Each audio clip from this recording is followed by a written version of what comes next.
Welcome back, friends, to Caswell Sports Park here in North Mankato, Minnesota. There's a look at our facility where we are enjoying all the sights and sounds of the 2025 ISC World Tournament. Blair Setford, Joe Todd, thanks for bearing with us. We had a wicked weather incident here last night. We were off the air very abruptly. It's taken us, well, it's taken Luciano a lot of time to get reset here today to get the computer fixed. It was a very unfortunate ending, and we'll talk a little bit more about that as the day goes on. But we're back on the air, and thank you for joining us, being with us.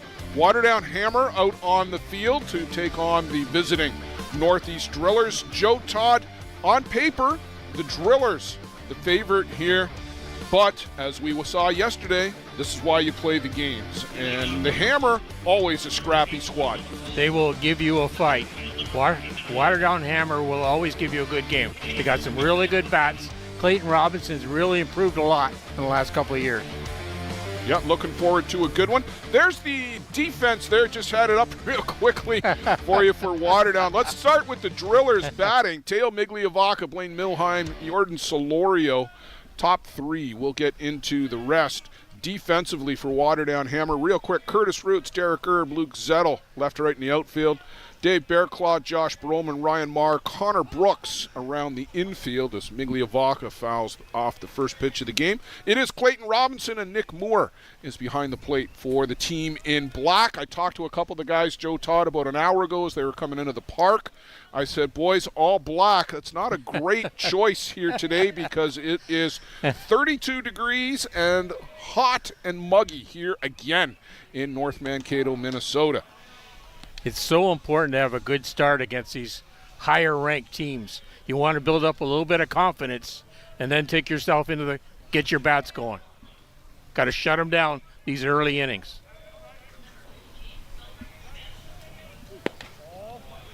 Just off the outside corner. Clayton Robinson, Joe, over the years, top pitcher in one of the youth events in years past. Top pitcher in ISC 2 back in 2019 in Denmark, Wisconsin. Line shot right through the wickets of Josh Broman. Teo Migliavaca, he hit that so hard, Joe. That's a single in my book, a real tough chance for Josh Broman. He swings the bat so smoothly and quickly. Great bat speed coming through for Migliavaca. There you see Blaine Milheim digging in. Blaine playing right field for the Drillers yesterday and again today. And it's Riley Macchia who on a throw, caught a ball, Joe, and was planting to throw it in at last weekend's USA Men's Major and wrenched an ankle or a knee. The leg is not right. I talked to Riley briefly yesterday. He said maybe by Wednesday, but he had a bit of a doubtful look on his face. I hope we get to see him. Might be the best hitter in the game right now, Riley Macchia. They truly do miss him. Yeah, they could have used the extra 1 or 2 runs yesterday in that 13-1 win that they had. Yeah. They will miss him, and we're making light of it, but they will miss him when they get into the sharp end of this tournament. Yeah.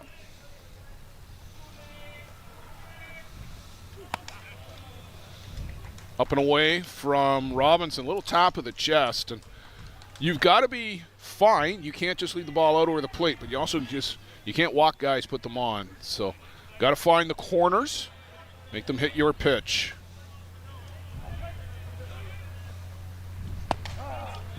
And that one's in for a strike.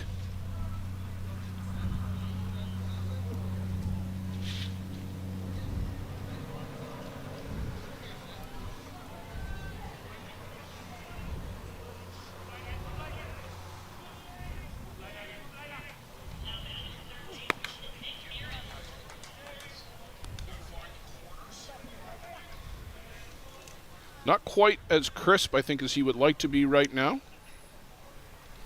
Worked himself to a full count here now, early in the game.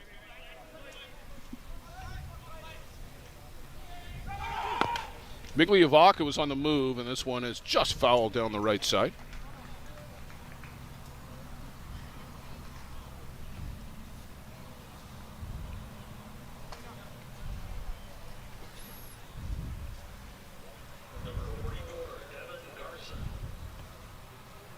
Clayton getting a good workout on that rosin bag.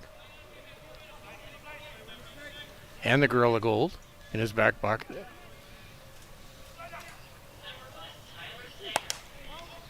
That's going to get foul out of play into the trees and then down into Tentville, Joe. There's a lot of tents between the end of the day. I know I said this the other day, but they're back again. One of them is real low down in the they're just anywhere. They're shade seekers. Yeah. Taking advantage of a couple of trees that are down that line. Yeah, there are plenty of shade trees here. This park built in 1986. So the trees are nice and tall. They keep them trimmed. They don't encroach on the field. But anywhere there's some available shade, you're seeing a lot of people congregated into it. It is very, very sticky down at field level. I was down a couple of times. Milheim lifts this one up to short center. Long run and not going to get there. Derek Erb had a long way to go to get it. And Blaine Milheim just lofts one into no man's land and aboard with a single.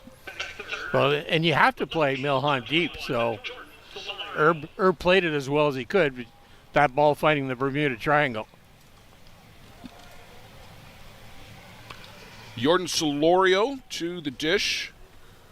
Fine young player out of Mexico, Joe, on the Mexican national team. They were not at the World Cup this year, but I would look for that team to continue to be making an impression in the future. But he hit the ball very well yesterday. I like his bat swing. I like everything about his offensive side of the game.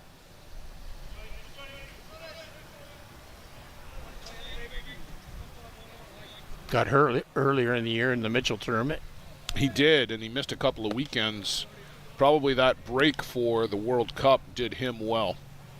Came back and hit the ball very, very well in Oklahoma City at the U.S. Men's Nationals.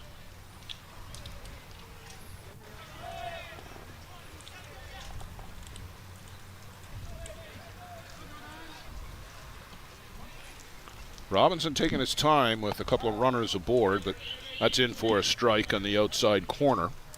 Again, if you're just getting in with us, we're probably close to 60 minutes delayed here on the main diamond. This is the scheduled 3 p.m. start game. It's our first streaming game of the day after a real difficult evening here for Softball Premier TV and the ISC Network. Solorio swings through a nice inside rise ball from Clayton Robinson. Nice pitch. You got to tie up Solario's hands. Hey, if it worked once, bring it back twice.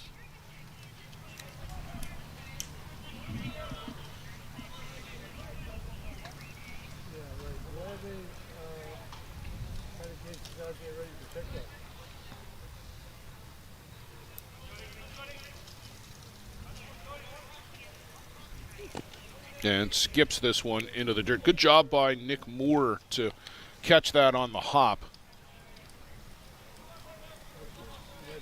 Not that Migliavacca and Milheim need a head start, because both of those two can fly. Yeah.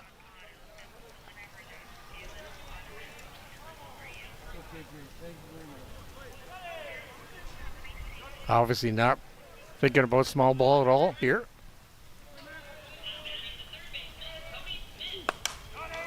Well, this one's well hit, deep center field to the track and gone. Jordan Solorio, a 3-run home run to get the Drillers started right back up where they left off yesterday. Big, powerful home run. Clayton got too much of that plate. Solorio taking that pitch over that deep fence in center field. 3 RBIs. Good start, man, for the NorthEast Drillers. Just not what the Waterdown Hammer wanted to see. Well, Migliavaca hit the ball hard leading off the game. Milheim, the little bloop single. And then, Joe, the proverbial blast off the bat of Jordan Solorio. So 3-0 for the Drillers, and we'll reset with the bases empty. Still nobody out here, top of the first.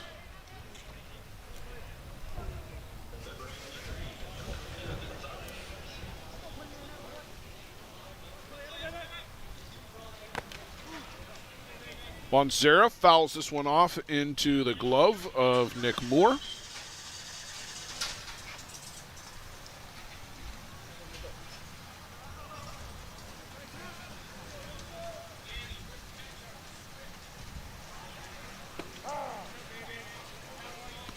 And a strike on the outside corner. So Robinson has come back and jumped ahead of Bonzera. 1 ball, 2 strikes.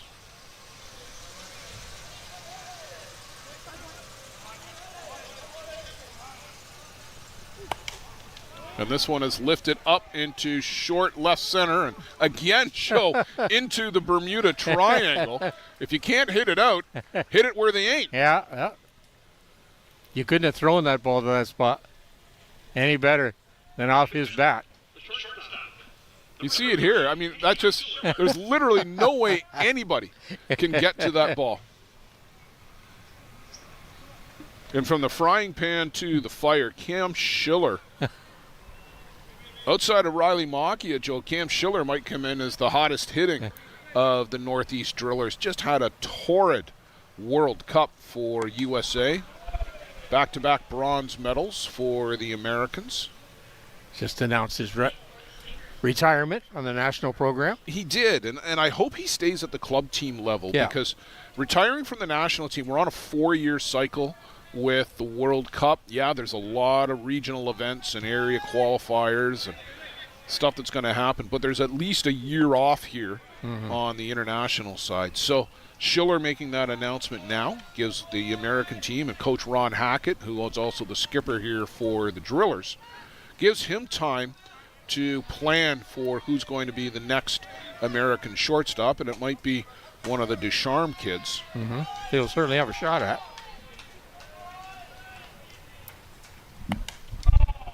Fouled straight back to the screen. But he's been with that USA team for a couple of cycles at least and has been a very consistent producer for the red, white, and blue and had a marvelous tournament in Prince Albert.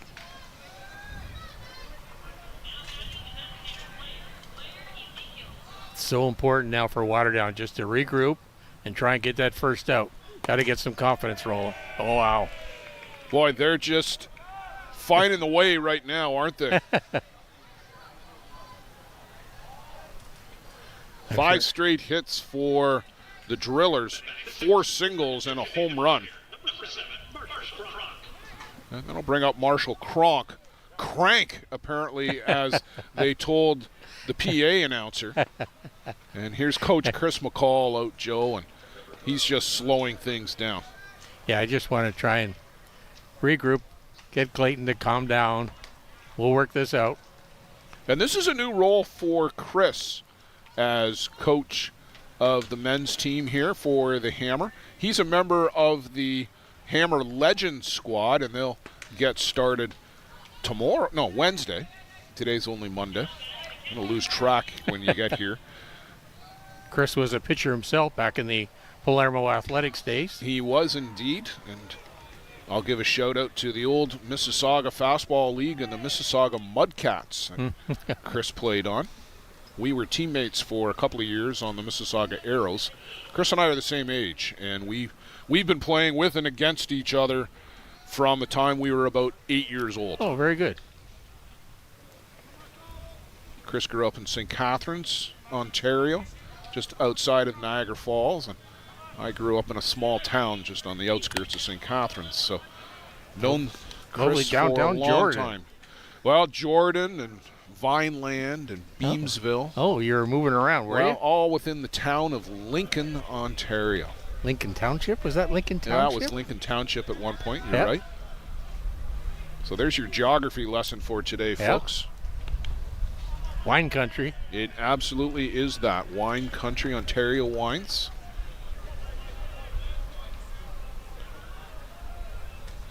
Marshall Cronk, I'm always just tempted to say big Marshall Cronk, because he is.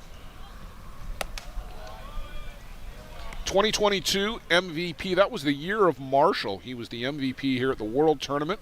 Went on to be the MVP of the World Cup later that year down in Auckland, New Zealand. Australia Steelers taking out the championship that year. Good hit, good strike there by Clayton Robinson. Catch Cronk on that outside corner of the plate.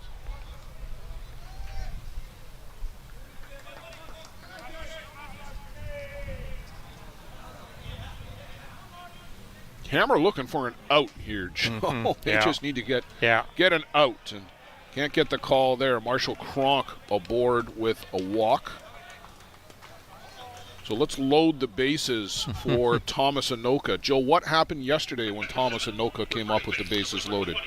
Yeah, there was a ball that exited the field. With great velocity. Yeah. I wanted to say it. I didn't want to hurt Waterdown Hammer chances. Well, I don't know that we're jinxing anybody here. It's just the reality of the situation. A grand slam yesterday for Thomas Anoka. Picked up another RBI in the game as well, but I thought maybe he was going to be a lock for player of the day. And then Tony Gonzalez came along and hit 2 home runs and had 5 RBIs, and he ended up being player of the day. Anoka won't hit it out of the park, but he's going to hit it all the way to the fence. 1 run across. Here's 2. Cronk will throw out the anchor at third, and a 2 RBI double for Thomas Anoka. Man, they keep finding the holes. Well, that one split the gap and all the way to the fence. Thomas Anoka, early lead in the RBI department here. Pitching change. Yeah, that's a tough start for Clay Robinson. Reese Yancey is the designated player in the lineup. He will draw in. We'll take a break, and we'll come back with see if Reese Yancey can have any more success here against this hard-hitting team in black and yellow, black and gold.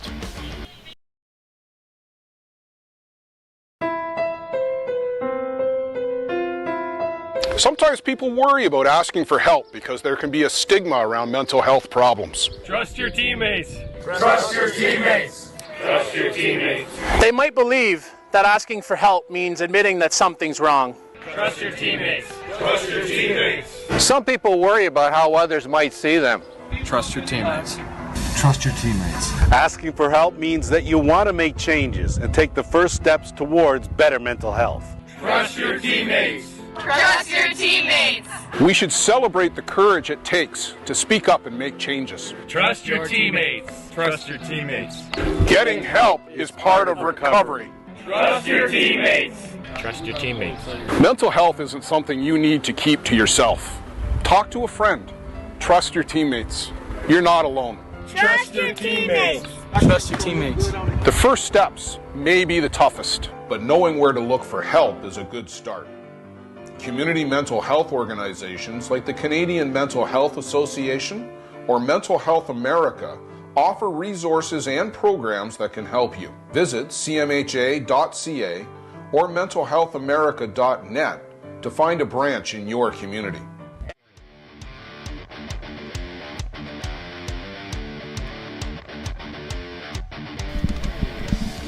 Reese Yancey, young left-hander from southwestern Ontario. Joe, which of the towns is Reese from? Tavistock? Tavistock area. So he'll face Gonzalo Masmu. Gonzalo with the hands spread apart.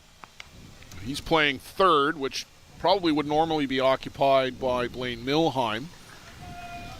But Milheim out in right due to that aforementioned injury to Riley Makia. Mossmu cuts over the top of that. That's a foul ball, I guess, at the plate.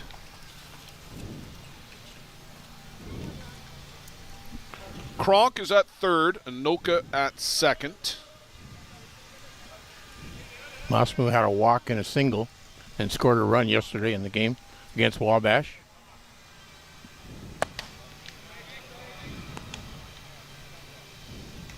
That one upstairs to the young Argentine.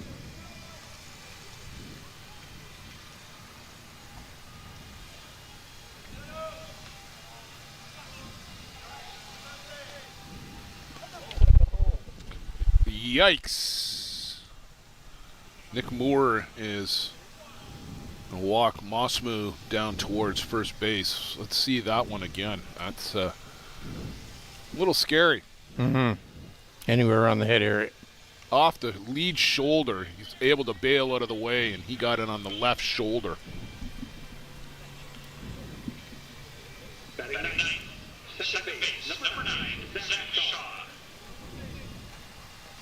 So not the start that Reese Yancey would have been looking for. The ninth batter in the order, Joe, and still yet to record an out. Bases loaded for Zach Shaw. That pitch misses up and in. Yancey's going to do a little bit of landscaping here. Harsh landscaping. Harsh landscaping, yeah. That is Sean Cleary-esque. He's a machine on the dance floor, I think.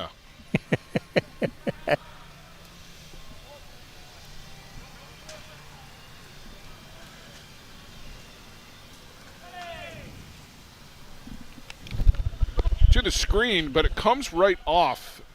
And we've talked about this a couple of times already, Joe. If it's straight into the screen, it's going to come straight back. Very quickly. Yeah. Most of the catchers have picked up on that already. Well, I think the runners will have as well.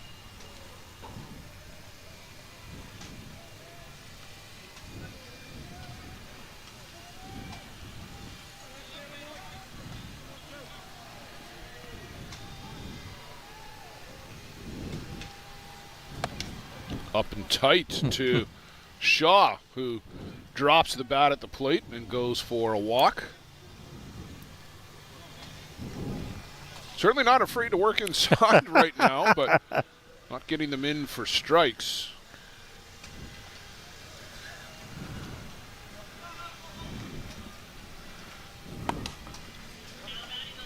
That is foul down the right side.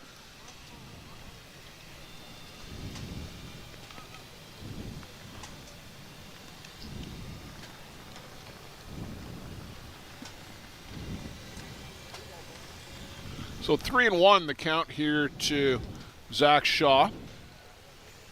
Still some more landscaping to do.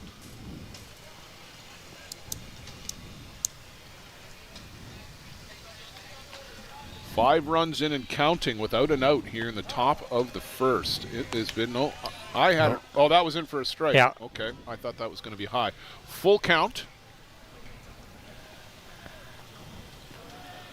And Joe, the proverbial nowhere to put him pitch. No, got to come down Main Street.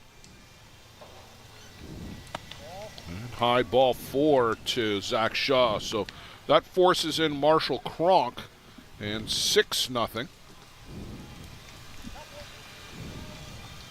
That'll be the easiest RBI that Zach Shaw gets all week.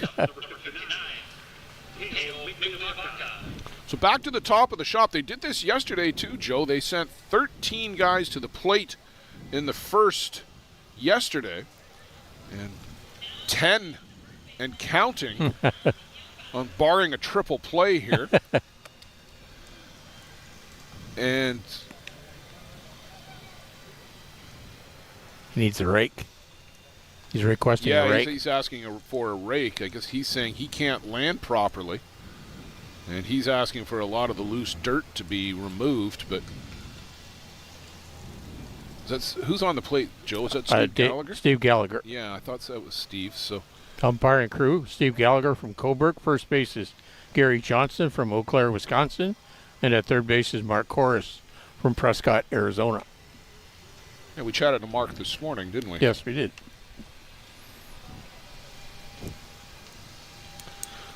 So I'll tell you what, folks, we're going to take a couple of commercial breaks while we go look for some garden implements.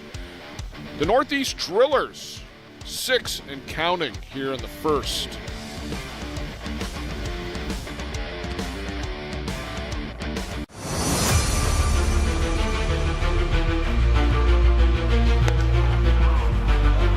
Called strike 3, the outside corner. They were better than...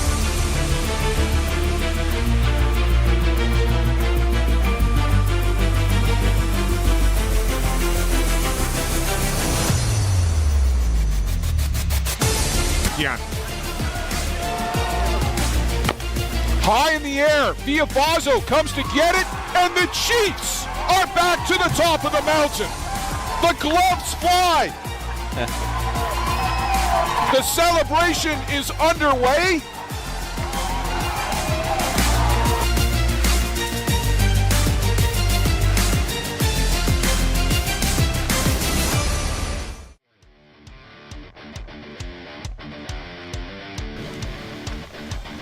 All right, well, folks, we're back. Teo Migliavaca is back in the box. Reese Yancey is back on the board.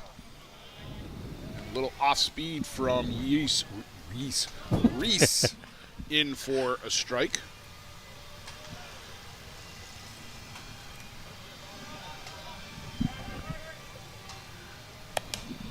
And that one's lifted out of play. We might have... No, that's off to our left. Thought we were going to have a shot at it.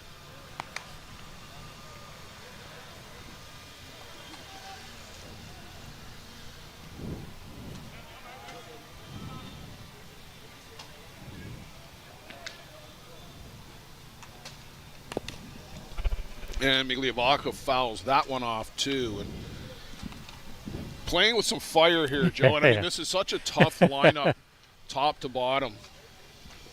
And Teo's a tough out anytime. He loves the RBI situation here now.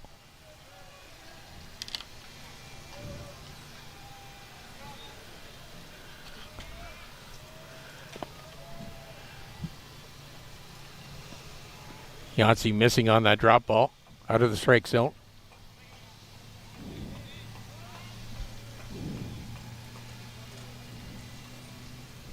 Migliavaca taking off his sunglasses. Kind of think the sweat's coming off his brow now. Well, that's what I wonder, if maybe he's getting sweat onto the lens. Because the sun has not gone anywhere. No. That's upstairs from Yancey.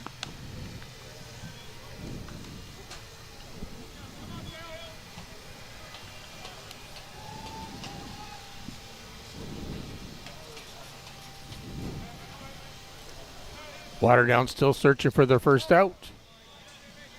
Well, he just got it. Got her. Did you want to jinx anybody with anything else? Yeah. Well, I wanted to help Waterdown. Oh, okay. I see. I see.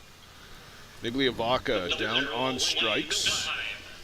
Blaine Milheim to the dish. Blaine had that little looping single earlier in the inning. Came around and scored on the home run by Solorio.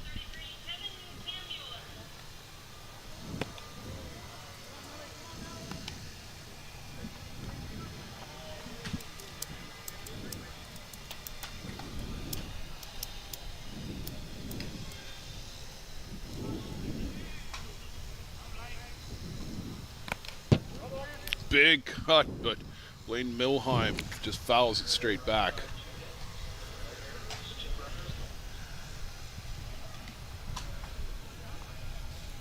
Moore and Yancey sneak in a little impromptu meeting. Not charged with the mound visit. No.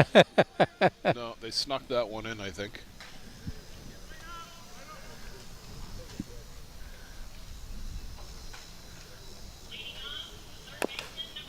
And that's a dead ball foul at the plate.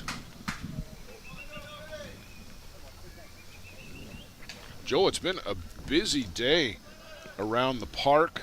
We had 2 games that were resumed this morning at 9 a.m. from last night. We've kicked off the ISC 2 part of the event.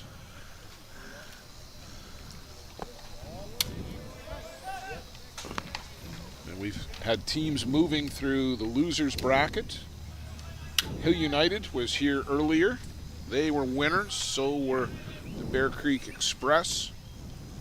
JDT was on this diamond immediately prior. They were 2-0 winners over 518. Milheim with this one way up in the air. Josh Broman comes to get it on the second base side. Ryan Marr's side of the bag, but easier for Broman to come across to make that catch. So a big second out. And we'll go to Jordan Solorio. 3-run home run earlier in the inning. Kiko Black Knights were 8-5 winners over STK earlier this morning as well. So they'll meet the Hill United Chiefs tomorrow night at 6, and then tomorrow night at 8, the Express and JDT for the intramural Cornelius Cup, I guess. Toronto Batmen 7-0 winners in their annual World Tournament game against the Grand Prairie Pirates. It's earlier than it usually is. Usually they seem to meet on Thursday for about the last 5 years at the ISC World Tournament, but it was Monday this year, and the Batmen 7-0 winners there. Randerson pitched a great game there. Grand Prairie will take on the Seattle Dirt Dogs. This one is lifted out to short center. Derek Erb will run that down, and Reese Yancey settles down after a bit of a rocky start and gets the top 3 in the order their second time around, 3 straight. But boy, what a big start for the NorthEast Drillers. 6 runs in a 35-minute top of the first.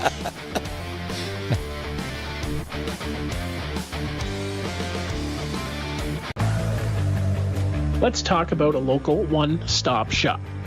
Live Well for Life is just that, a fitness, nutrition, and therapy facility all under one roof. Located at 3878 Wellington Street in Mitchell, Ontario, you can get so much done in just one visit. A full complement of staff on hand include chiropractic, massage, and personal training to get you back to your healthy self. Find them on the web at livewellforlifeinc.com or give Live Well for Life, a proud sponsor of the broadcast program.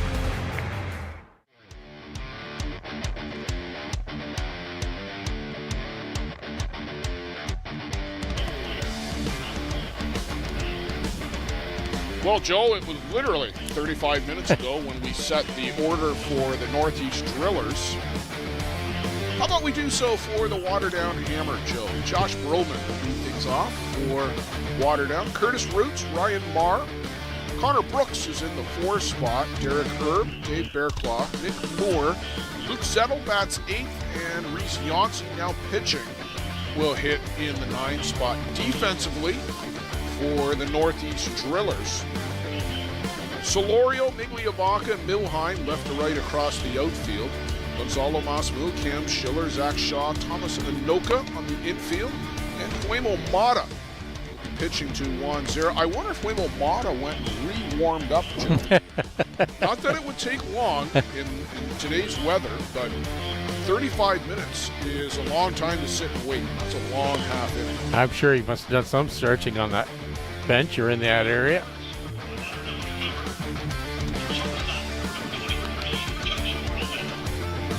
Josh Broman.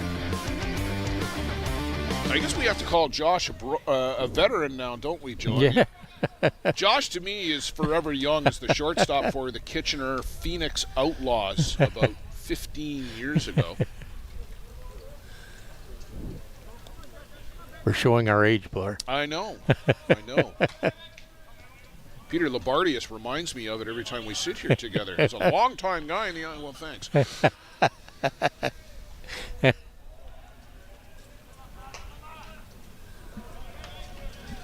Well, Waterdown Hammer have to get some offense going here. Yeah, you're not going to get 6 on one swing, but just chip away a little bit. Yep, get a run here, get a run there.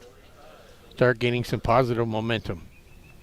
Broman fouls that one off out of play, leading things off here. Bottom of the first inning. Blair Sedford, Joe Todd, ISC Network, Softball Premier TV.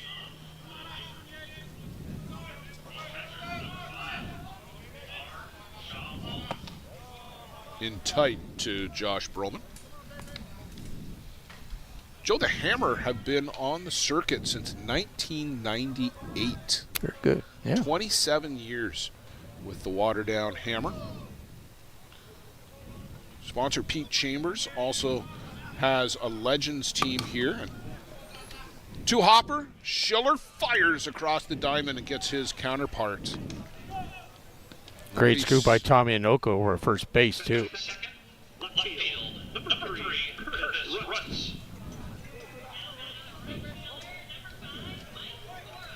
Just a couple of steps over, and Schiller on the line to get Josh Broman. Curtis Roots in for a strike from Mata. Had a lot of full counts to batters yesterday, Joe. I know they won a dominant game offensively, but Mata might have liked to have been just a little bit crisper. Yeah.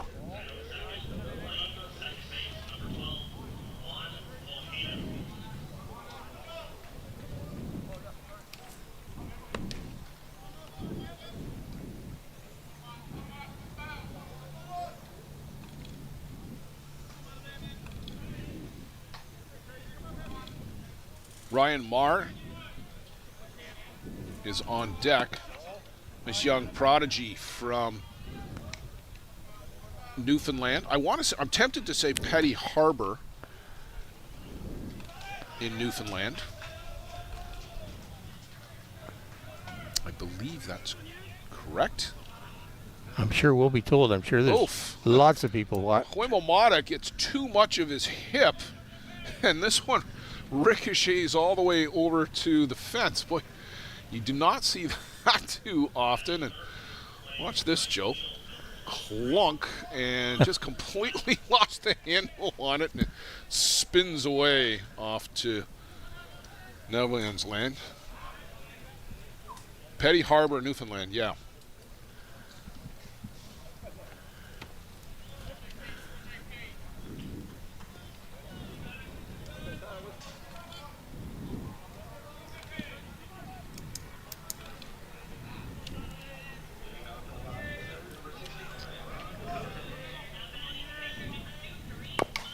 And that's chop foul at the plate by Roots.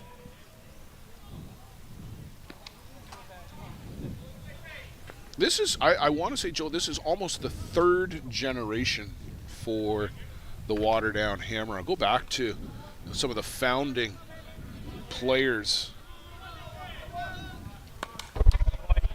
Brian Lance and Kyle Davis, Darren Curtis.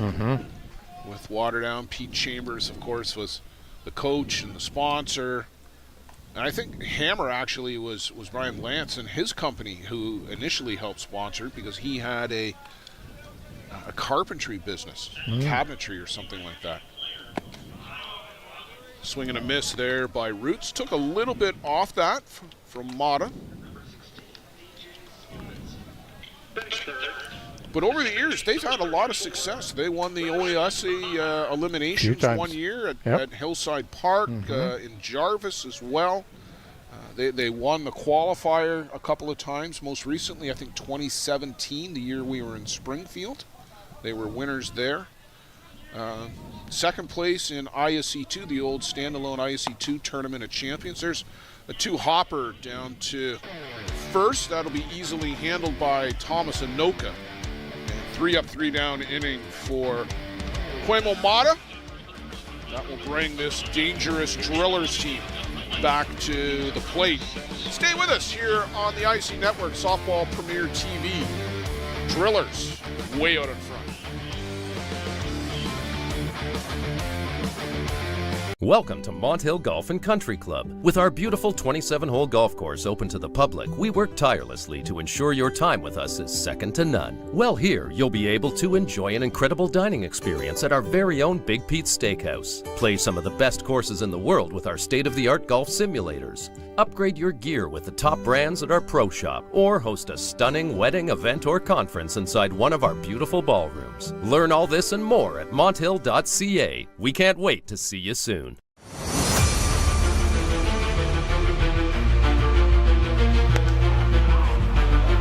Called strike 3, the outside corner. They work out of that.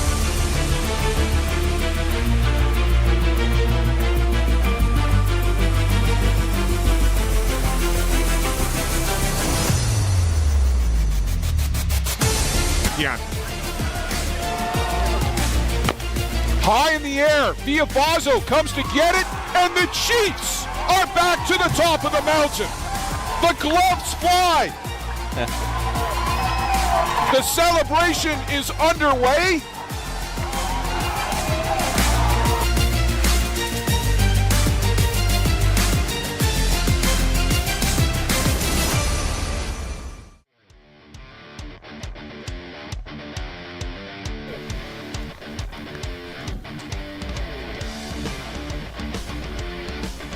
Joe 456, Juan Zera, Cam Schiller, Marshall Kronk. Who's going to get to throw their glove in the air, Joe, at the end of the week? Yes. Chiefs again, Gremlins again. Can this Driller team, who were the Twins back in 2022, can they get back on the top of the podium? All those teams aiming for that big game on Saturday night. Bear Creek Express. JDT could be a dark horse. Devin Sure. McCullough throwing the ball really well. Looked extremely sharp against 518.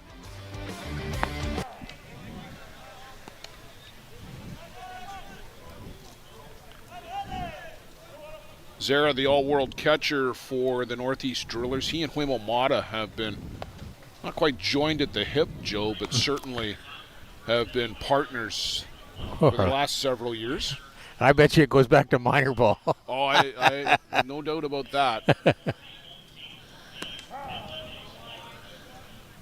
Strike on the outside corner. Zera will just make sure that's as far out as that's going to go.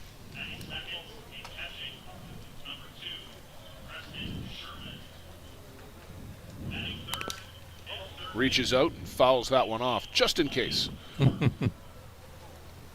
Well, you got to protect that plate. You do, and I like what you always say. Don't leave it in the hands of the umpire if it's close. Yep, you got to use that bat.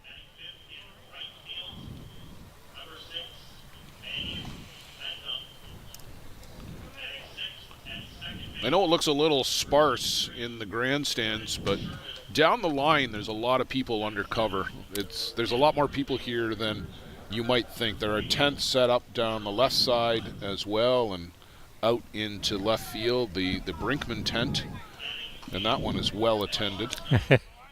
Anywhere that you can find a tree with some shade, lots of people around them.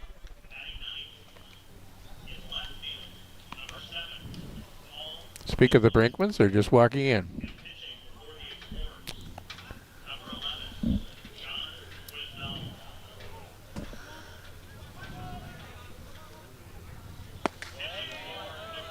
That one misses just down from Yancey, so Zera battling away here.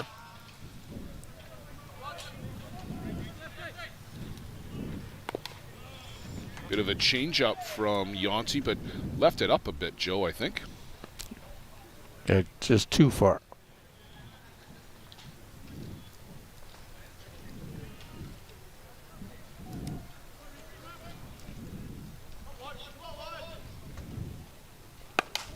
This one well hit to left. Couple steps over, and that's run down by Curtis Roots. Good read off the bat there by Roots to pick that ball up. Good line shot by Zara.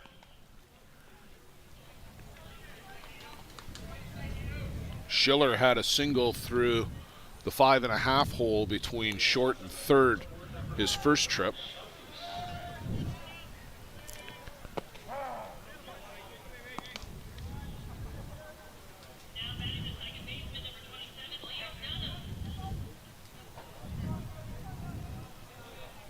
Want to get something positive here.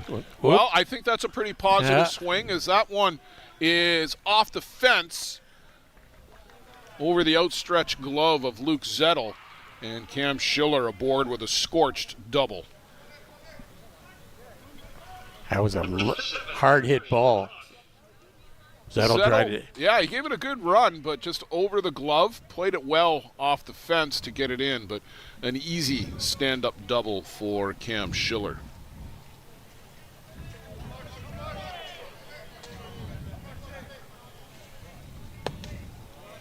Kronk now to the dish and looks at ball one on the outside corner.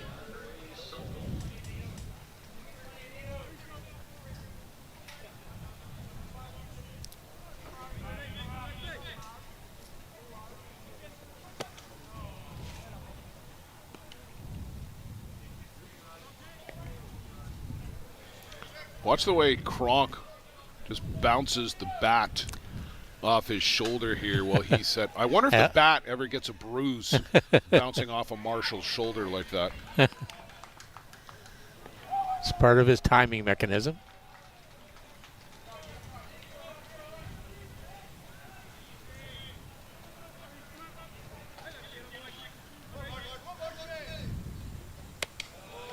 Upstairs from Yancey again. Kronk walked, got to third on the double by Thomas Anoka, and then came in on the walk to Zach Shaw.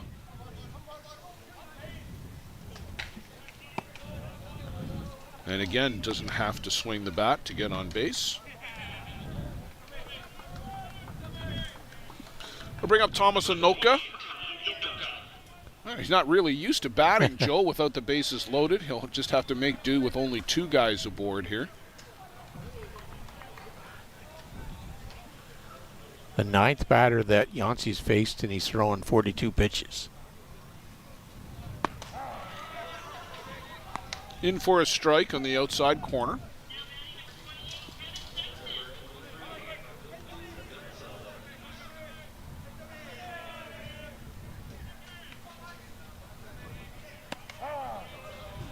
And bends that one, and that's a good pitch from Yancey, Joe, just to get that one in on the inside corner. In time, we've got a ball on the field out in short left. Josh Broman, it's that. Fires it back from the direction whence it came. Make it somebody else's problem.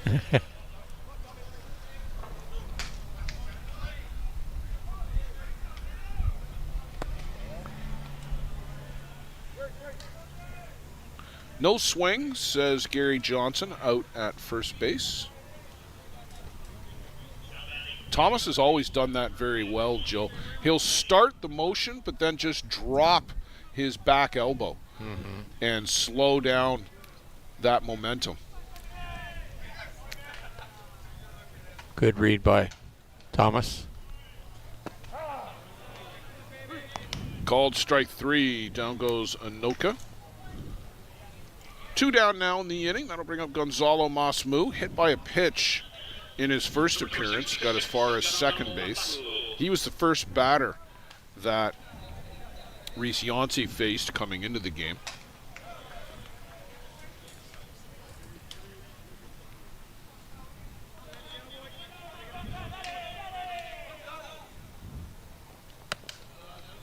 Snaps that upstairs.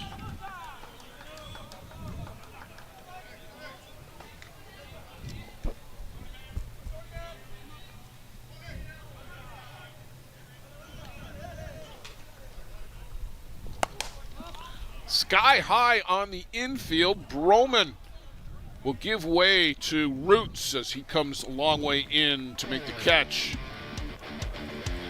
Much more good inning for the Waterdown Hammer, Joe Todd. They strand those two runners that the Drillers put aboard, and they keep the score where it is at 6.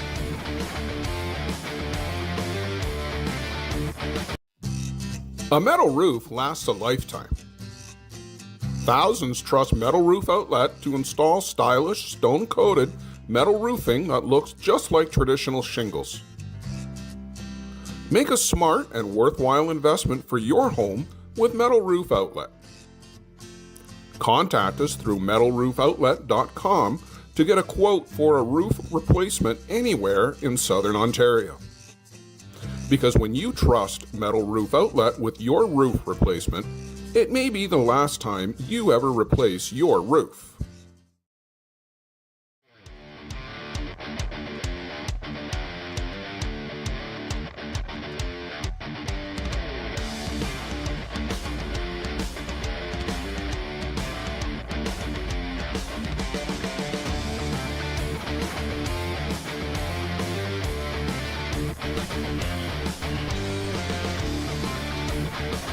Four, 5, 6 for the Waterdown Hammer. Joe Todd, Connor Brooks, Derek Erb, Dave Bearclaw.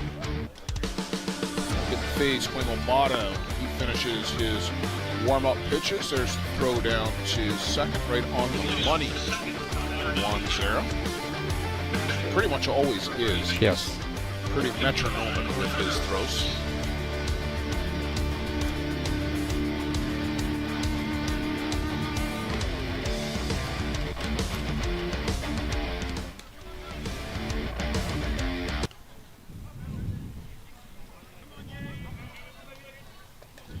For Waterdown and Hammer, they're trying to put a blemish on that score sheet. Yeah, you just got to bunch a couple of hits together. Get one, get two, get a moral victory. What's the old expression? Win the inning. Yep, win an inning. That's what they need to do. They shut them down here in the top of the second. Win the inning. Go get a run here. And then do it again. Wash, rinse, repeat. Cut across by Moss Moo. Yeah, good throw over to Thomas Anoka.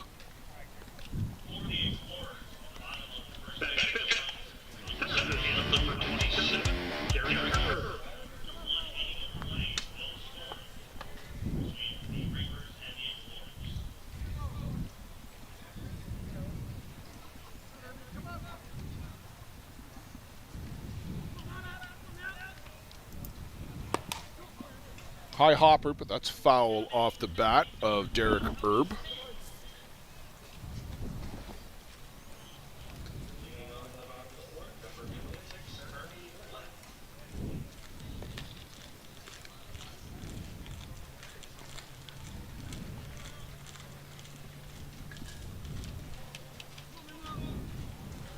Somebody having a bag of chips right down by our microphone. I think it was actually somebody's spikes. Is that what that was? On that sidewalk. Okay. Sound like somebody opened up a bag of chips right beside our mic inside the. Got you hungry, did it? Field of play. No, it did not actually. I just wondered what that sound was. Yeah. I don't know if you're hearing that one at home, but certainly heard that in the headsets. Yeah. Derek Erb, center fielder. He's had to go run after a couple of balls today already.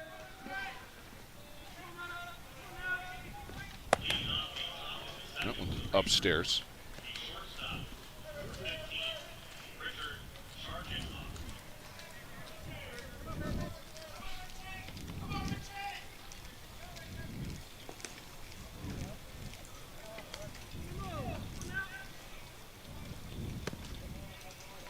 Mata misses downstairs on this one.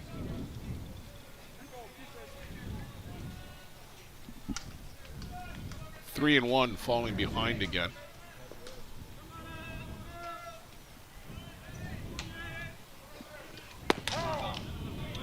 Strike on the outside corner. I guess it was 3-2 on that count. Second strikeout for Mata. So Dave Bearclaw to the dish. Probably the veteran on this team. He and Josh, would you say, Joe? Yes. Right? Like there's definitely, like I said, this is the third generation really for the Hammer.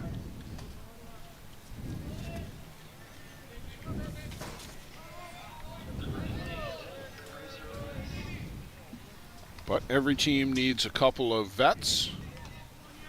Dave fulfilling that role here for the Hammer. There's a high hopper. Mata is not going to have a play on it. It was spinning so much, Joe. I think it would have went foul. I think you're right, because he had to come in and take an extra step. Let's see that one again on the replay.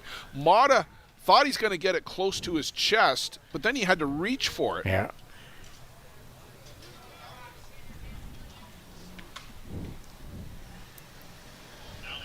So we'll just see it here as it comes in. It's way up in the air. Oh, he let it bounce again. That's what happened. And just no chance. I think if he gets that before the second bounce, they probably got a shot. The base hit for Dave Bearclaw, and that'll bring Nick Moore to the plate.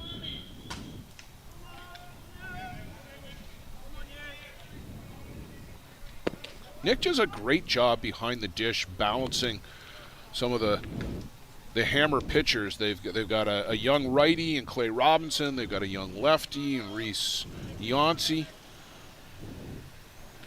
Kirk Santella. Kirk Santella as well, another younger pitcher.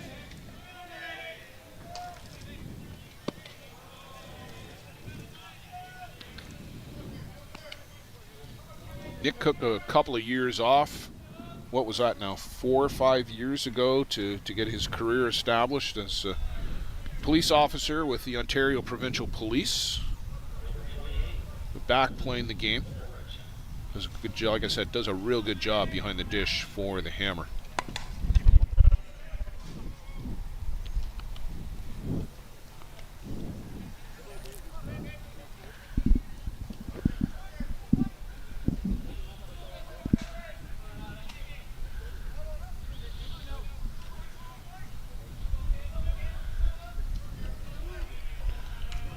Mata set back on the board. And fouled off to the screen by Moore.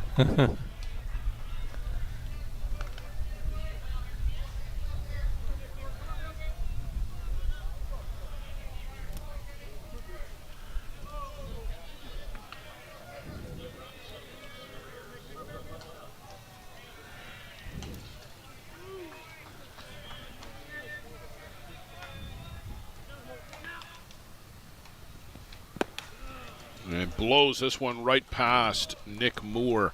So Dave Bearclaw gets a 2-out single in the second. They don't win the inning, Joe, but at least they keep it even to the Waterdown Hammer. They did get a hit. 2 complete. Drillers 6, Hammers no score.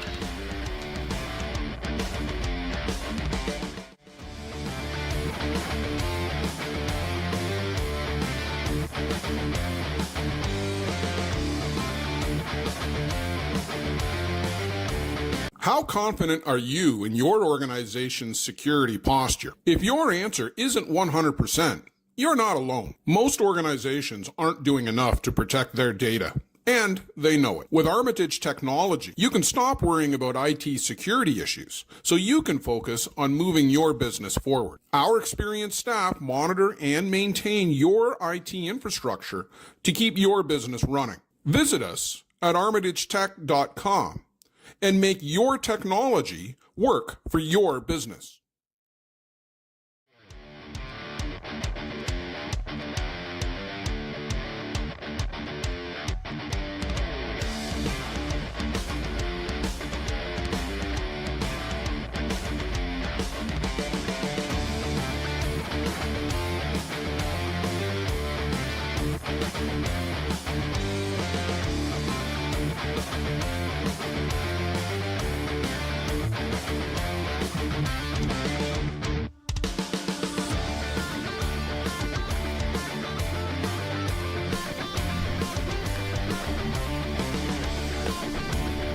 Reese Yancey will finish up his warm-up tosses. Nick Moore makes his way out. Good to see the Hammer doing as they were asked and getting somebody out there to take those tosses while Nick Moore was getting ready. Joe, I guess the Grass Valley Greens catcher, Thompson, who come out yesterday with just a mask. No pads, no chest protector. Caused quite the stir online. Now, there were some folks who were remarking, well, back in the day, we didn't wear batting helmets, which to me is right up there with driving without a seatbelt on in terms of just dumb. But I guess if that's what you did back in the day, it's what you did back in the day.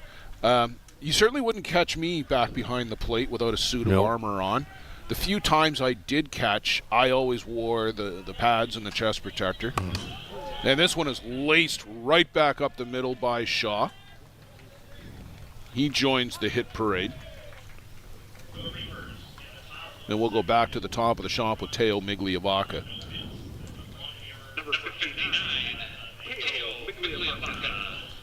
There's Andrew Kirkpatrick. That's what I just said. That's cheese. Yes, it was cheese. He's here with the coaching staff, swelling their ranks possibly into double digits for the Bear Creek Gremlins. In tight to Teo Migliavaca. Singled and then struck out, both in the first.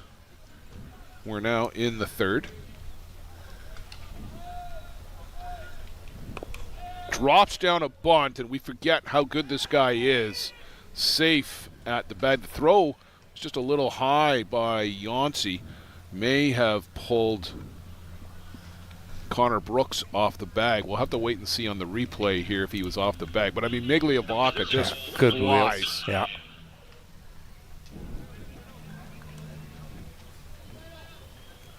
Up off the bag, but I think he's there anyway.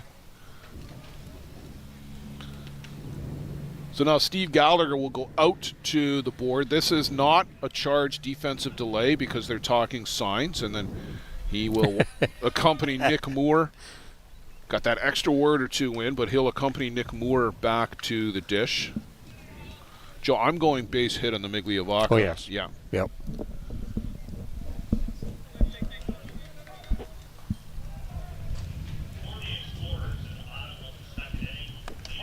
Oh, Riley was hungry. That's why he went to get some food. Yeah, we're talking about Riley Macchia, who went for a stroll in between innings down below the broadcast position here, and I guess he went over to the concession stand. Not in the lineup, as we said, and maybe by Wednesday. And, Joe, if you can't plant on the knee, you can't run, you can't hit, you just have to give it some time. Yeah, you just put yourself at peril.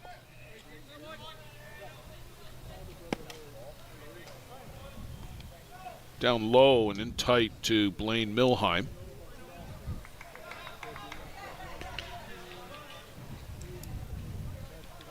And the reason Andrew Kirkpatrick's walking around, they've got the next game coming up on this diamond, scheduled 6 p.m. start time.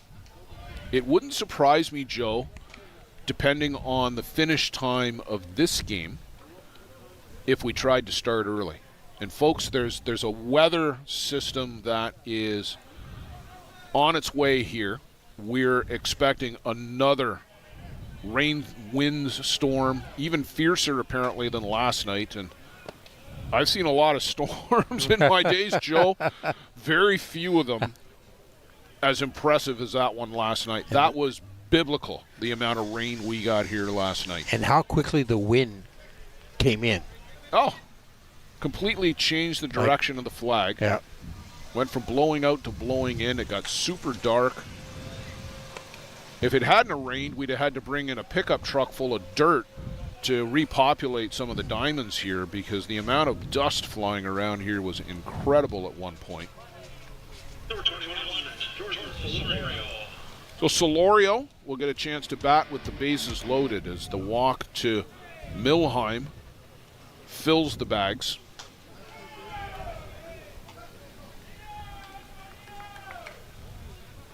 The way Solorio hits, none of them may need to use their speed, but it's hard to imagine three speedier guys on the base. I know Hill United's got three guys who can run really well too, with Pecker, Biondi, and White. But this would be quite the relay race between those three and these three here, Shaw, Migliavaca, and Milheim.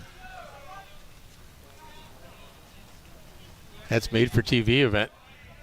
Yeah, we should try to promote that. Yeah.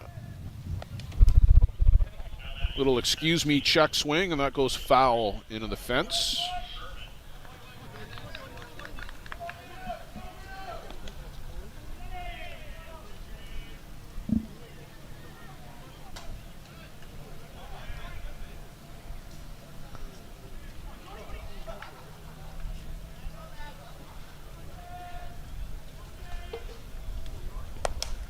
And this one is fouled back Heads up, out of fellas. play and heads up to the Kingston Axemen on the short end of a 7-0 score against the Bear Creek Express earlier this morning. They're back for losers round action here this afternoon.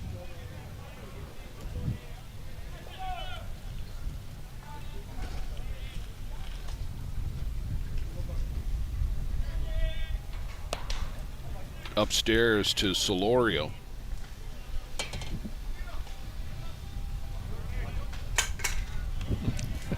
For his age, Joe, is he the best young hitter here? Maybe? Yes.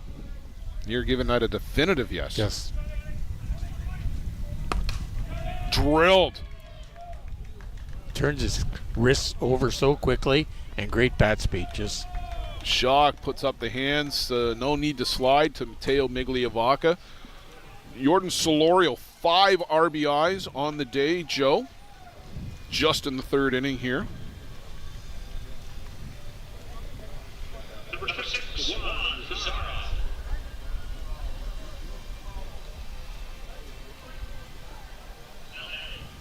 He's so consistent making solid contact. You very rarely see, and you don't see him making ball from you him. don't see him having a bad swing.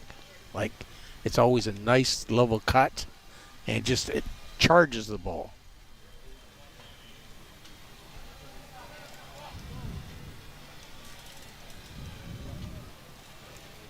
Wanzera singled, scored in the 1st. A line shot out to Roots out in left field, leading off the 2nd.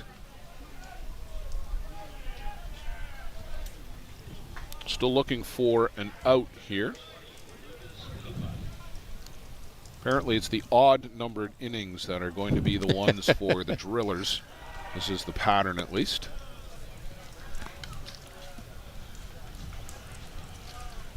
They put up a big spot yesterday in the 1st inning.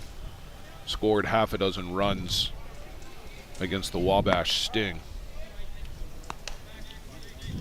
Yancey gets that one over for a strike.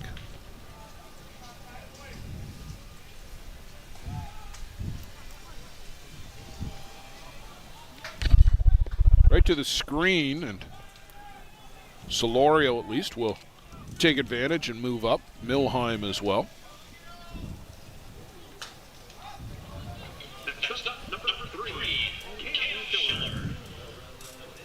Well, it was ball 4. That's ball why 4. They were all moving up. I didn't see Zara move from the plate. I was trying to, I don't know. Maybe somebody had to remind him. I looked too. over at Blaine Milheim at third base, and I go, "Where's he going?" And that one's in tight to Schiller.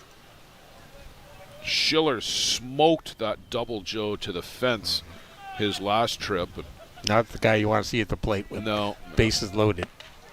Nice drop ball there. Yeah, selectively, Reese has made some really nice pitches. Needs to get into a rhythm here and keep making them.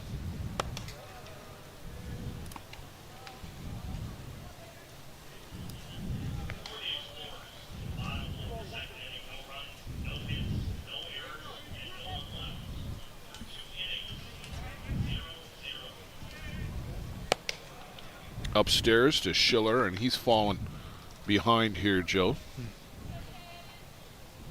You just don't want to be in that position where you've got to come to the plate. You want to get ahead in the count and stay ahead in the count.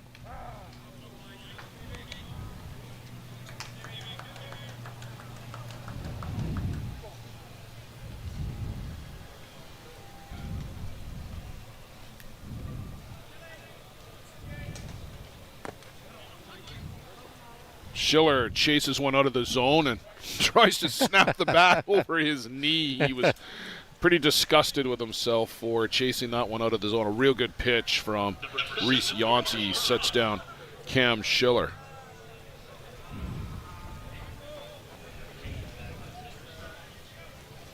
First out of the inning, Marshall Cronk to the plate.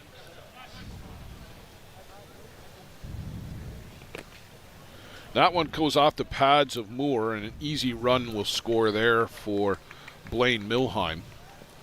Run it up to 9.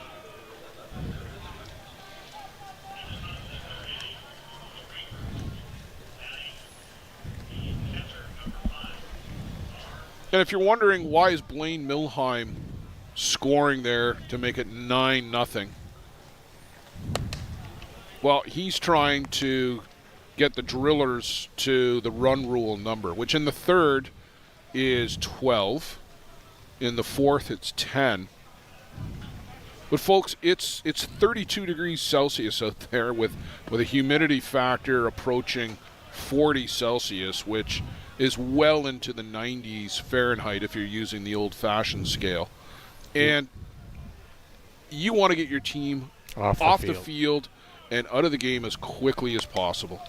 It's 10 degrees probably hotter down in that field than where we're accompanying up here. Oh, absolutely it is. And it's not about rubbing the other team's face in it. It's about doing what you need to do for your team. For help your team.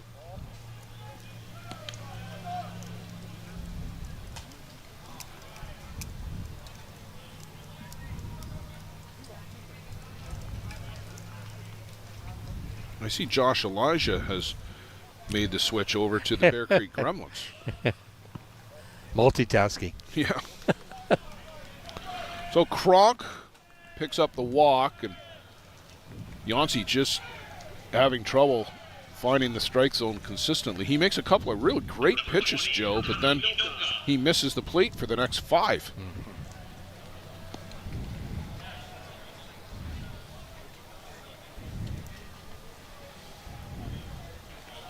Three walks this inning by my count.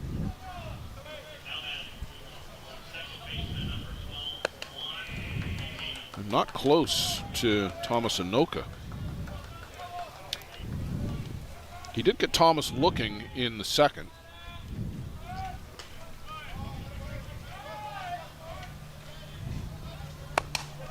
This one is punched out to center. Herb tracks it over toward the fence. Solorio will come in to make the deficit 10.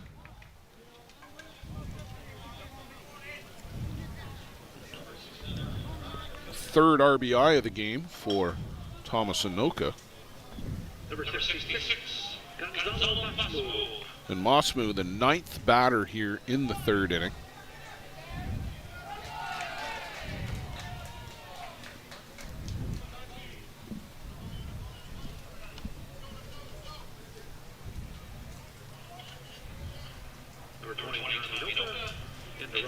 Was Yancey looking into the dugout for some help, or was he just over to have a conversation with Dave Bearclaw? Oh, okay. I thought he was asking for a towel to wipe his brow, but okay, well that might be it too. I mean, it's hot out there. Yeah, it is a scorcher here.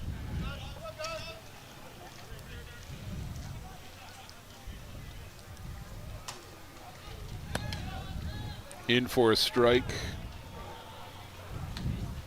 I think. Well, I don't have the final say. No, I guess not. No.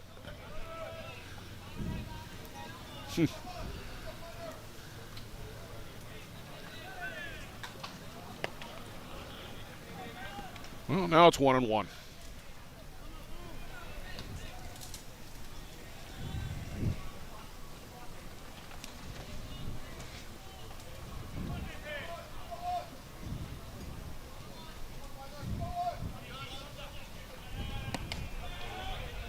And again, a real good pitch there from Reese Yancey up and into the hands of Gonzalo Masmu. Ties him up. 1 ball, 2 strikes. Good late movement there by Yancey.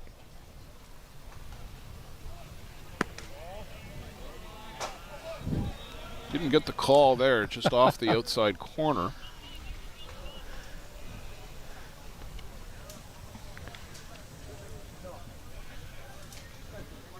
Townsend Tide just arriving to the ballpark.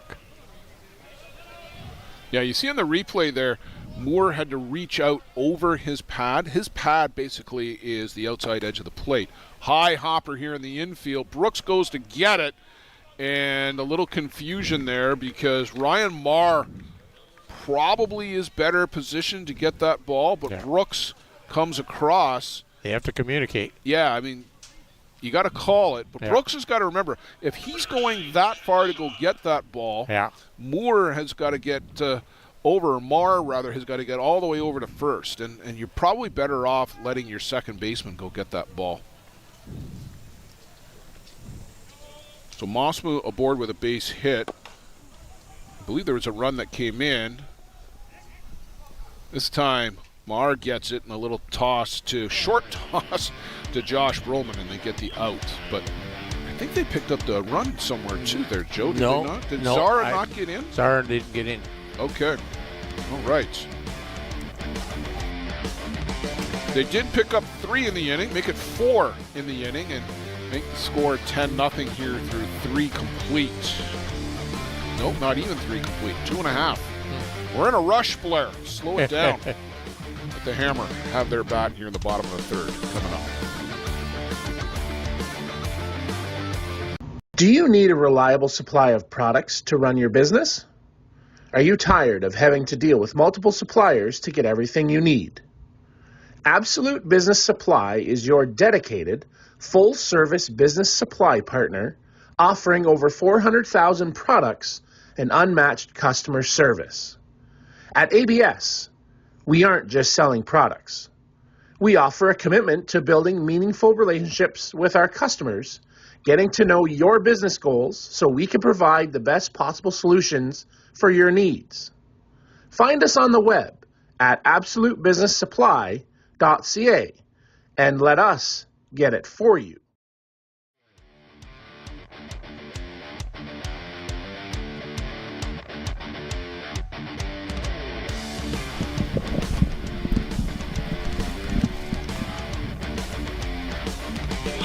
Luke Zettel, Reese Yancey, and Josh Broman. 8-9, and then back to the top of the shop for Josh Broman. Dave Bearclaw, the only base hit for the Hammer. Joe, 3 strikeouts for Huimamata through the first 2 innings. A couple of ground outs.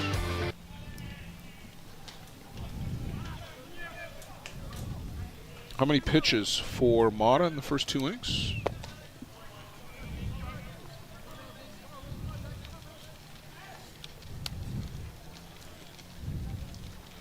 We're just waiting for Game Changer to come up and tell us that info.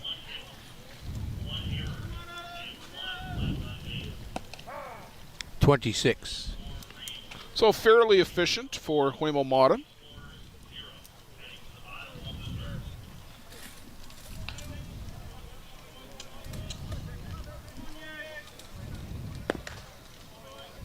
Just off the outside corner. Luke Zettel, Joe, here a couple of years ago with the Grand Valley Expos, you might remember, and locked up in a pitching duel with Brady Woods, who was with his Winnipeg clubs. Yeah, 2020? No, that was the pandemic year. That was 2020. No, it was 2022 down in Denmark. Okay. No, 23 in Denmark. A couple years ago. Zettel down on strikes here. But they got locked up. It was like a 10-inning game.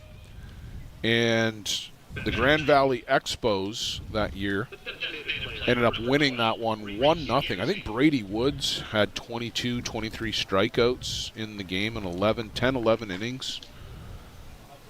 Zettel, 18, 19 of his own. Mm-hmm. But on the top side of that 1-0 win, a big career moment for Luke Zettel. There's a strike on the outside corner to Reese Yancey. Grand Valley Association back in Ontario also just opened up a brand new ballpark that they just built and finished off this year. Had their grand opening in the middle of June. Well, they did, and none other than Quentin Bruce was on hand to throw out the first pitch. Quentin Bruce, of course, Hill United Chiefs, Team Canada, one of the best hitters in the game, unfortunately suffered a rather gruesome ankle injury in the World Cup. Kind of making a step back to second base. He was trying to go back to second, from what I understood, as Yancey goes down on strikes. And I didn't see the play, and I've been told by a bunch of people who did, don't watch the video. Yeah, I watched the replay the next morning. Yeah. And now, what I was told yesterday that was he was on the roster, is on the roster to go to the World Games in China. And that's going to start next week.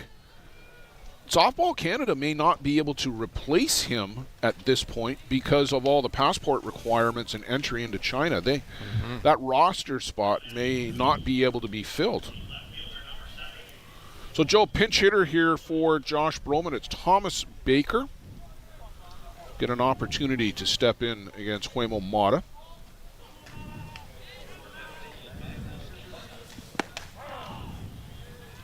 Called a strike on the outside corner. Thomas Baker, a couple years ago, I believe, was on the ISC 2 all-tournament team with the Alvinston Aces. That might have been 2022. That was the year we were in Moline.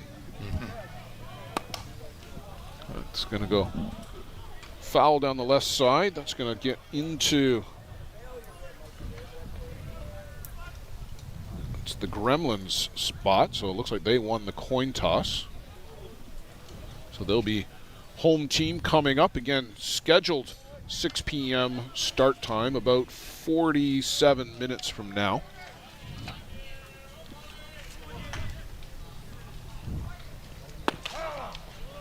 Called strike 3. Huemo Mata rings up the side here in the bottom of the third inning. Man with a mission.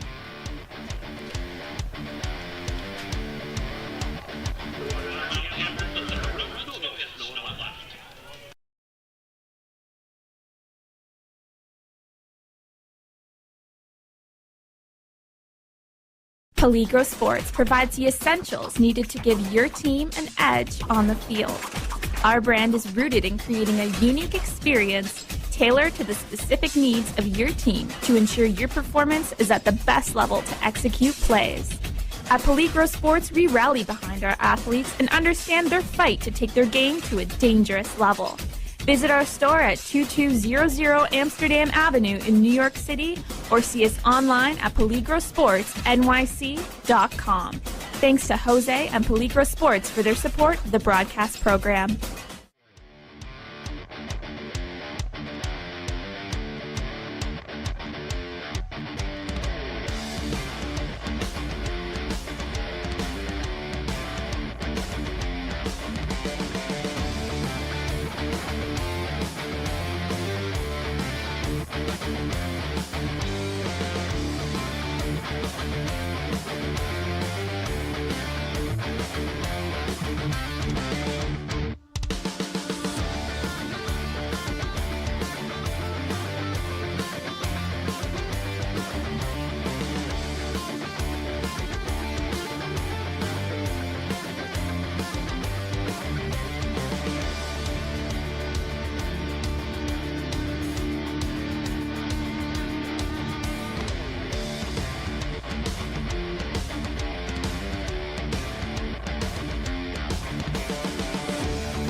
Joe, it seems like Teo Migliavaca has been at the plate all afternoon. Yes. Every time we look up, Teo Migliavaca is at the plate again. Leading off here in the top of the fourth inning. This is his fourth plate appearance. And it's his fourth plate appearance, indeed. Singled, scored, and struck out, all in the first. In the third, singled and scored.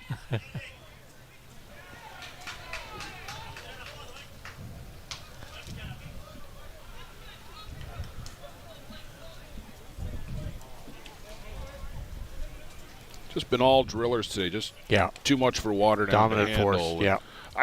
Honestly, I think it's been a struggle certainly for the Hammer as Kirk Santala is in the pitch here too for Waterdown.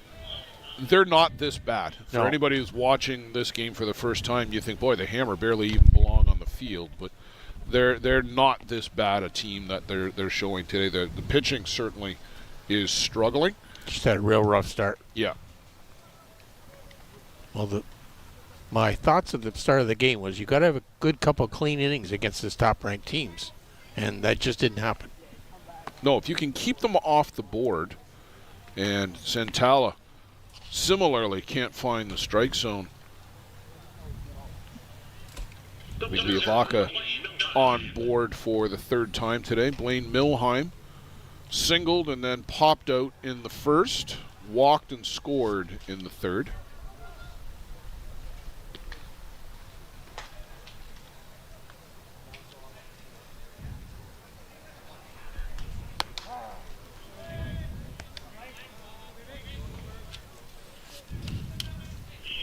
Santala gets an opening strike against Milheim, and Joe, that's hopefully maybe a confidence builder for the tall righty, originally from Quebec. That one comes in low. But he is now down in, I want to say, is he in the London area? I think so. He went to Conestoga College in Ingersoll, my hometown.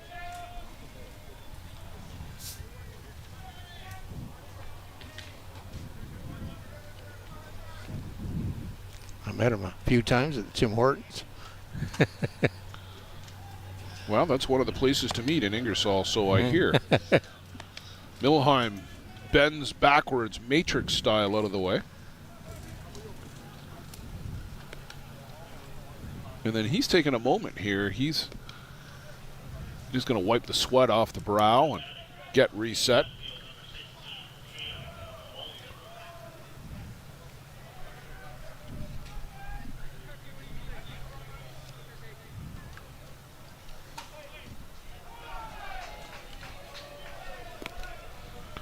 And ball four, that one will roll to the screen past Moore, but Migliavaca just up to second base.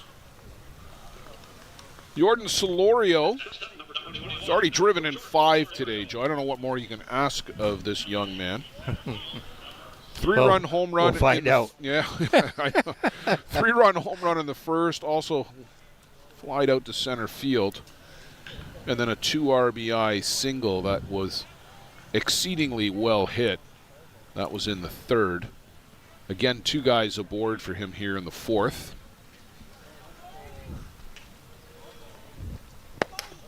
Has to dance out of the way of this one.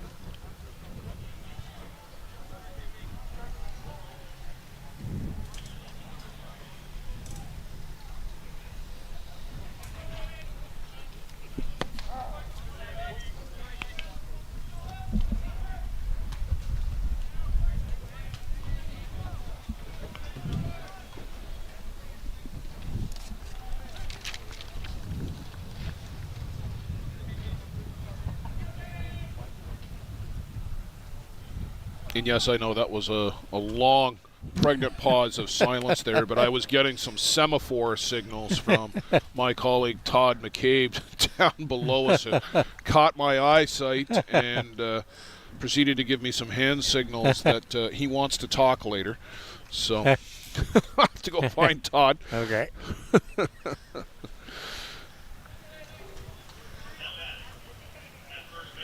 So Solorio fouls this one off at the plate, and that run us to 2 balls and 2 strikes. Migliavaca out at second on the walk. Milheim at first on the walk.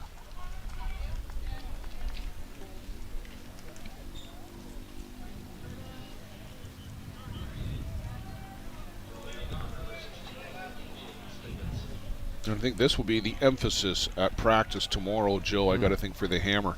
Yes. Some pitching. Yeah. Work on throwing strikes. Let's get away from Moore again. And this time the base runners will help themselves.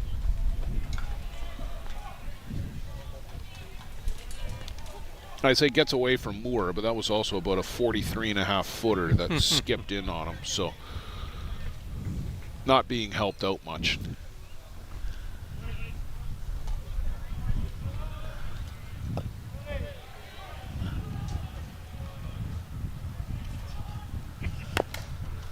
Solorio chops that one foul.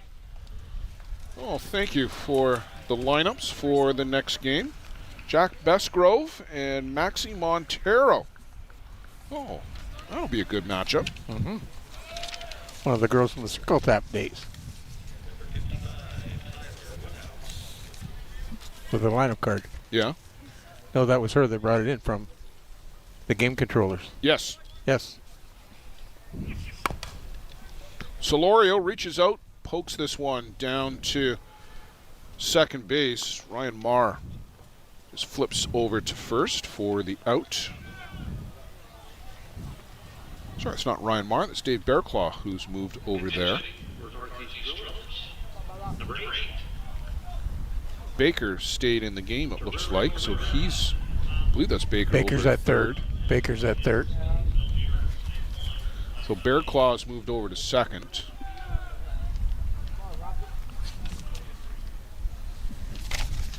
And Marr has gone to short. Shortstop. Yep. Roman came out.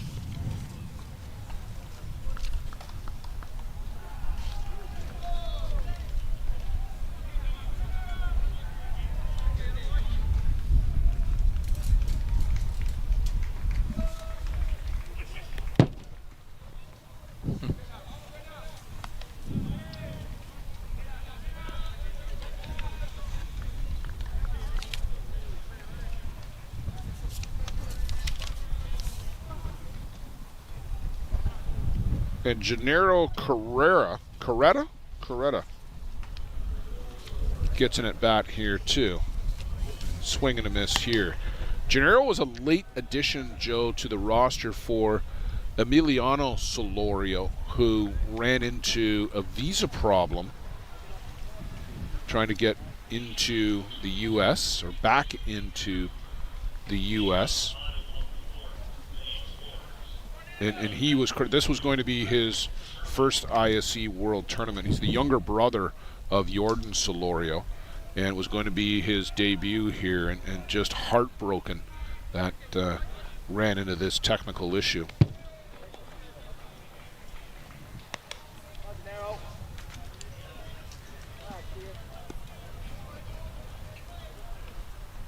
They were both in Canada on the Canada trip, right? They were. Yes. Yeah. Gennaro Correa. Just deciphering the handwriting a little bit more here. Swings through that one. I think this is his first at bat, Joe, because I don't believe he got into the game yesterday. I can't remember the name. 2 balls, 2 strikes to Gennaro Correa.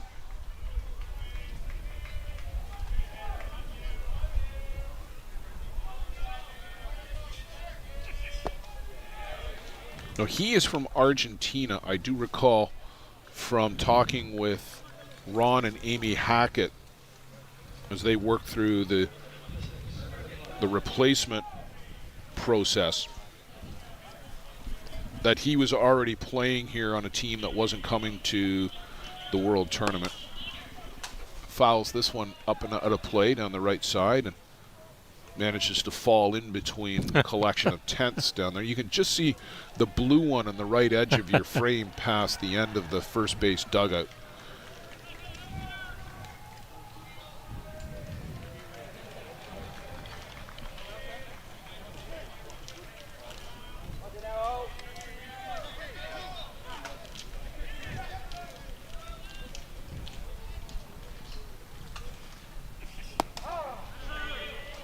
Called strike 3 in the outside corner. Correa will go down on strikes.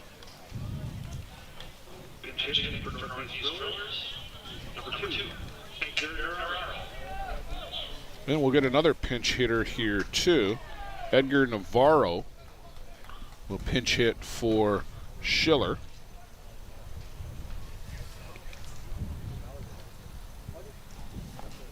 Well, it's good to get some ABs there. You never know when you're going to be called Exactly. upon. That's later on in the week. It's going to be a good long week yet. Seen numerous teams empty the benches here in some of these early round games. Migliavaca will trot home. That one was right in tight on Navarro and was in and out of the glove.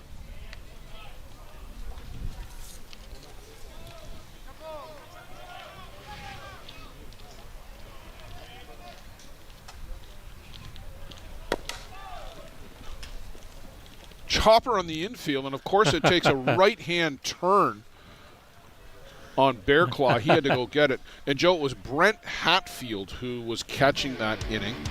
Defense, we don't always get the defensive changes up here, so we have to spot them as we do. And I just happened to notice number 24, Brent Hatfield, caught that inning. But that was adeptly handled by Bearclaw out at second to get Navarro. We'll go to the home half. The Hammer have got some work to do.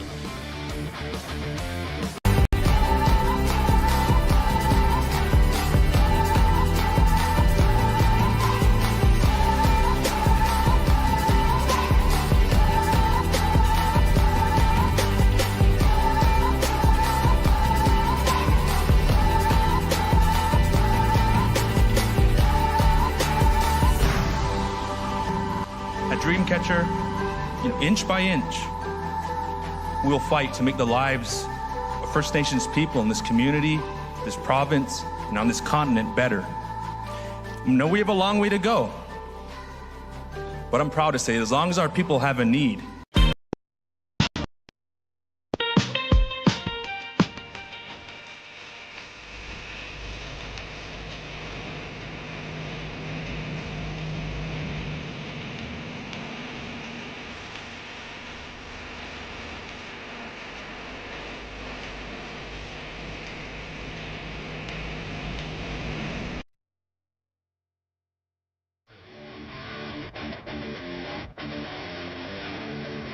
Well, Joe, pitching change for the Northeast Drillers here as they look to close out the Waterdown Hammer. Noel Sines will try to shut the door. Watched Noel pitch on Sunday morning, Joe, in the, I guess it was the losers bracket final at the USA Major last week, and he threw a real good game at the Hill United Chiefs. We know how stacked the lineup is for the Chiefs, and really that game didn't get broken open until late. Later on, yep.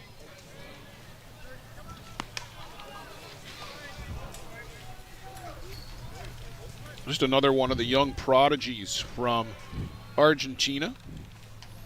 The pitching factory. Seems like it these days, doesn't it? Spent last year with STK here in the ISC World Tournament. Was a member of the Argentina U23 team that picked up the bronze medal at the 2023 U23 World Cup. This one is laced out to left and a good bit of hitting there.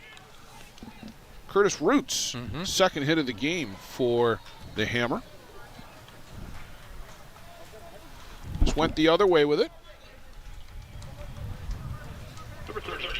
Well, you're just looking for something positive to take out of this game, to take to your next game. Roots had a good swing at that ball. Ryan Marr to the dish.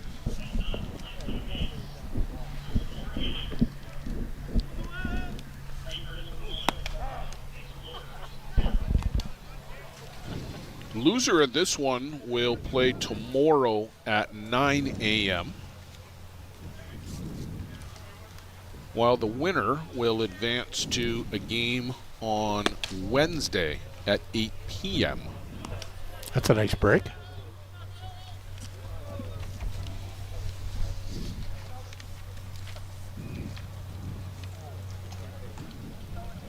Yeah, get a day off. Opportunity to wash the uniforms and go enjoy yourself here in the greater Mankato area. Come across a couple of nice restaurants and see the sights. There's a nice river winds its way through town. I know Waterdown had the day off yesterday, I believe, and quite a few of them went up to the Twins game. Yeah, they're on a homestand, so a couple people that we know are attending the Twins game tonight. About an hour and a half up the road as Bearclaw fishes out after that one off the strike zone and down on strikes, or Marr, rather, not Bearclaw. That was Ryan Marr. That'll bring Connor Brooks to the plate.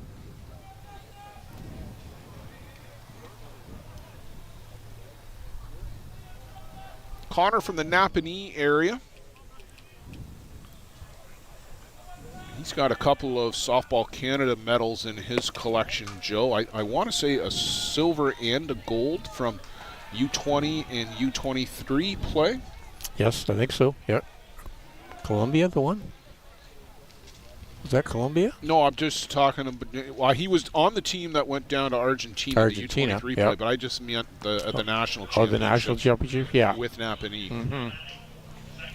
I think they won a U20 the 1 year, and then they were silver medalists maybe at U23 the next. Yeah, to Tavistock.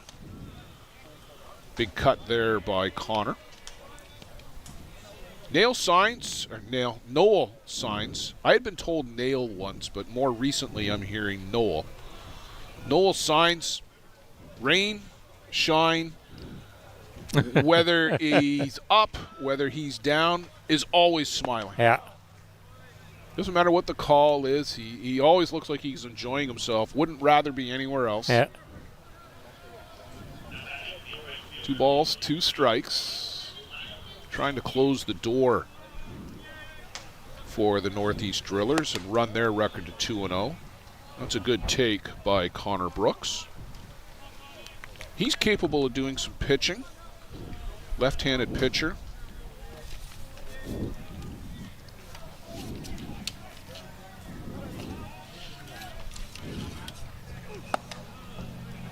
And chases upstairs, and that's the bread and butter pitch for Noel Signs, is the rise ball.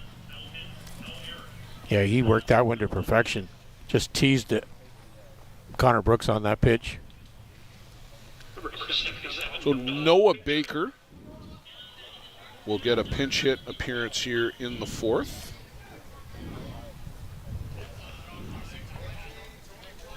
Never your favorite opportunity, Joe, to pinch hit with 2 out and potentially the game-ending spot, but you take them where you can get them. Yeah, and you never want to be the last out of the game. No, you do not. You absolutely don't want to be the final out, so make the most of your pinch hit appearance.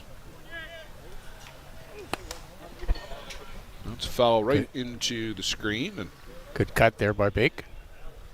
Chris McCall shows he's still got the hands, too. He got that off the fence down on the dugout.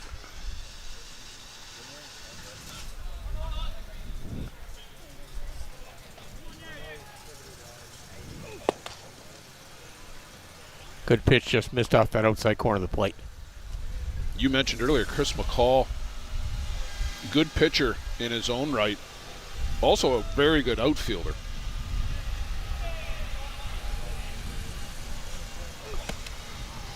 Chases the rise ball.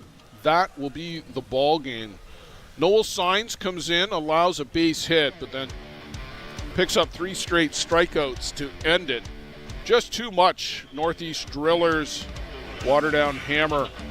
Pitching just wasn't there today. 11-0 winners are the Drillers. They'll have a day off tomorrow and advance in the winners bracket on Wednesday. The Hammer will play at 9 a.m. tomorrow. Unofficially. Unofficially, of course. The official one is the bracket report. Thanks for being with us here on the ISC Network and Softball Premier TV. Come back at 6 p.m. Central Time, about 25 minutes, maybe even a bit sooner, for the Bear Creek Gremlins. They'll be in action coming up next.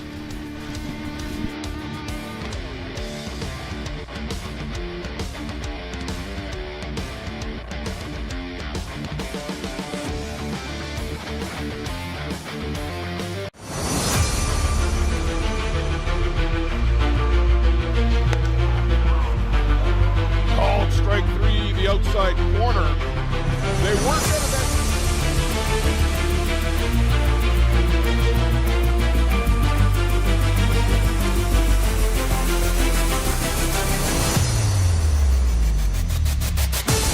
Yeah. High in the air, Villavazo comes to get it, and the Chiefs are back to the top of the mountain. The gloves fly. The celebration is underway.